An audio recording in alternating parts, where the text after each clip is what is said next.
ओम श्री नारायणाय नमः। अवतारम महाविष्णु कल्के परमम अद्भुतम कलिकुलवनहन्तः सत्यधर्म प्रणेता नमो नमः। ओम सुमतिसुताय विद्महे निष्कलंकाय धीमहि तन्नो कल्कि प्रचोदयात्। श्री कल्कि नारायणाय नमः। श्री हनुमते नमः। भागवत भक्तों, जय श्री कल्कि।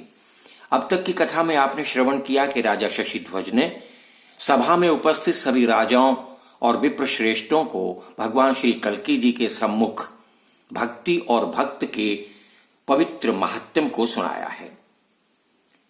अब इससे आगे कथा श्रवण कीजिए। सूत जी कहने लगे, हे शौनक आदि ऋषियों, राजा शशिध्वज ने सभा में बैठे हुए सभी ऋषि मुनियों और राजाओं को भक्ति और भक्त का महात्म सुनाने के बाद भगवान श्री कल्कि जी के सम्मुख हाथ जोड़कर विनती की है, उनके चरणों में दंडवत प्रणाम किया है और कहा है, हे हरि, हे नारायण, आप त्रिलोकी के नाथ हैं, इस कलयुग के अवतार हैं, सतयुग के आधार हैं, समस्त संसार आपके अधीन है। यहाँ उपस्थित सभी राजा, मैं और मेरा समस्त परिवार आपकी आज्ञा प्रतिपालन करने में तत्पर है। हे नाथ, अब मैं ऋषि मुनियों की परम प्रिय स्थली हरिद्वार में गंगा जी के तट पर तप करने के निमित्त जाना चाहता हूँ। मेरे पुत्र और पौत्र सब आपके ही आश्रित हैं। अब आप ही इनका प्रतिपालन कीजिए। हे सुरनाथ, हे दीनानाथ, मेरा जो अभिप्राय सो आप जानते ही हैं। आपने पूर्व काल में जामवन और विविध नामक बानरों का उद्धार किया, सो आपको ये स्मरण ही होगा। जो ही राजा शशिध्वज ने ये कहा, भगवान श्री कल्कि नारायण जी का लज्जावश मुख नीचे हो गया, झुक गया।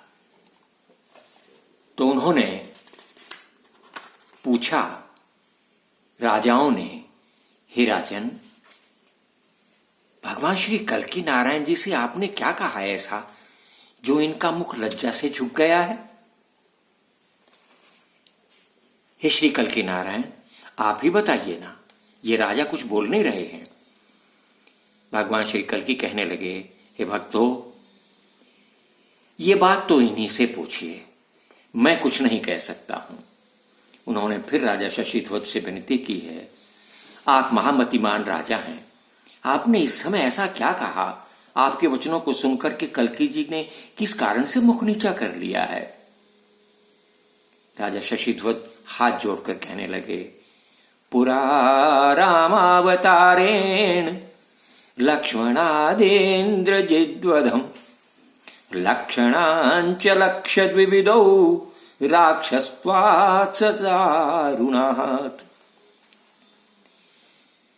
पहले त्रेता युग में जब भगवान श्री नारायण ने रामचंद्र जी के रूप में अवतार लिया था, तब लक्ष्मण जी ने इंद्रजीत का वध किया था।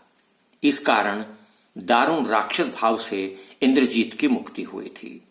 अग्निशाला में ब्राह्मण वध करने से एकाएक ज्वर लक्ष्मण जी के शरीर में प्रवेश कर गया था, इसलिए लक्ष्मण जी को मोह आदि उपद्रव होने लगे।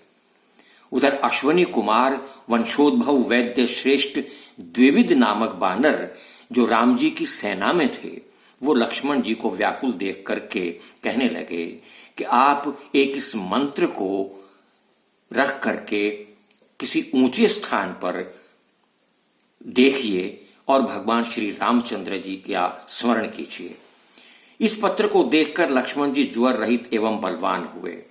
पुनः लक्ष्मण जी ने द्विविध नामक बानर से कहा, हे बानर, मैं तुमसे अति प्रसन्न हूं, मांगो, क्या मांगते हो?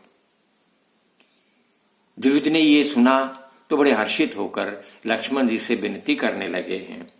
द्विविधत्वत् श्रुत्वा लक्षणं प्रहीहृष्टवत् तव तो मे मरणं पार्थं वानरत्वाच्च मोचनम्। यदि आप मुझ पर प्रसन्न हैं तो मैं आपसे प्रार्थना करता हूं कि मेरी मृत्यु आपके ही हाथों हो और मैं वानर भाव से छूट जाऊं। लक्ष्मण जी बड़े हैरान हुए, ये क्या मांगा आपने मुझसे? मैंने तो कुछ मांगने के लिए कहा था, आपने मृत्यु मांगी। मुझे यही चाहिए और कुछ नहीं। तो श्री लक्ष्मण जी ने कहा, ठीक है। पुनस्तम लक्ष्मणम प्राह मम जन्मांतरे तब मोचनम भविता कीश बलराम शरीरिणी। मैं द्वापर युग में बलराम के रूप में जन्म लूंगा। उस समय हमारे हाथ से तुम्हारा ये वानर भाव छूट जाएगा। वो मंत्र क्या है? समुद्रस्योत्तरे तीरे द्विविदो नाम वानरः एकाहिकं ज्वरमहन्ति लिखनम यस्तु पश्यन्ति। हे राजाओ, ये मंत्र मैं आपको बता रहा हूं।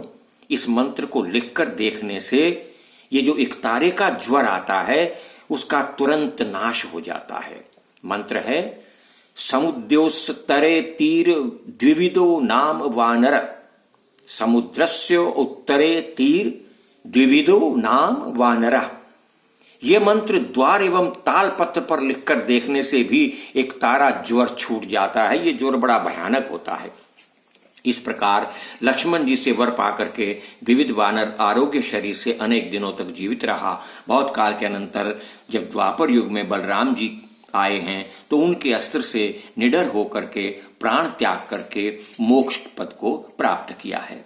ऐसे ही आपकी इच्छा के अनुसार सूत पुत्र लोमहर्षण जी नैमिषारण्य में बलदेव जी के अस्त्र से मृतक हुए थे।